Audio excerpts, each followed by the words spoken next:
അപ്പൊ ഈ നല്ല വാർത്തകൾക്ക് വേണ്ടി, സദ്വാർത്തകൾക്ക് വേണ്ടി നമ്മുടെ എല്ലാ നാട്ടുകാരെയും അവർ വിളിച്ചു കൂട്ടിയിരിക്കുകയാണ്. എല്ലാ സമിതികളും പങ്കെടുക്കുന്നുണ്ട്.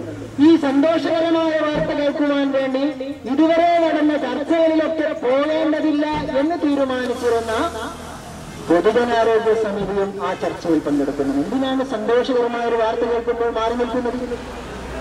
നല്ല വാർത്ത കേൾക്കുവാൻ എല്ലാവരും എത്തേണ്ടതില്ല. കഴിഞ്ഞ കാലങ്ങളിലൊക്കെ ചർച്ച എന്ന് പറഞ്ഞാൽ എങ്ങനെയാണ് നടന്നിരുന്നത് എന്ന് നമുക്കറിയാം. ഈ കടലാസിൽ അതുകൊണ്ടൊരു കൂട്ടത്തിൽ 1999 നഗരസഭയിൽ നടന്ന ഒരു നഗരസഭാ യോഗത്തിന്റെ ഒരു മിനിറ്റ്സ്, നഗരസഭയുടെ നേതൃത്വത്തിൽ നടന്ന ഒരു യോഗത്തിന്റെ മിനിറ്റ്സ് ഇതിനുണ്ട്.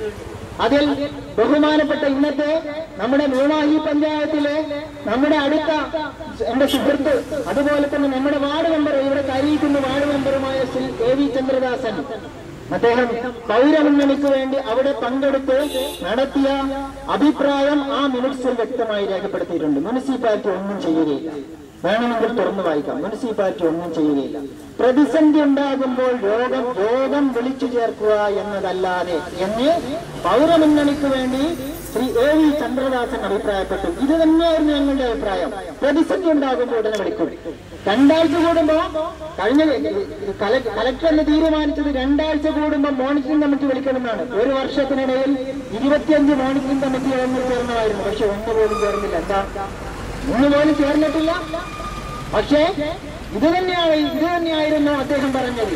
ഇങ്ങനെയാണ് പൗരമുന്നണി പ്രവർത്തകർ എന്ന നിലയിൽ അദ്ദേഹം എന്ന് പറഞ്ഞതാണ്. ഇങ്ങനെ പ്രതിസന്ധി ഉണ്ടാകുമ്പോൾ യോഗം വിളിക്കുക എന്നത് മാത്രമാണ് മുനിസിപ്പാലിറ്റി ചെയ്യാറുള്ളത്. ഇത് തന്നെ ഞങ്ങൾ മനസ്സിലാക്കി.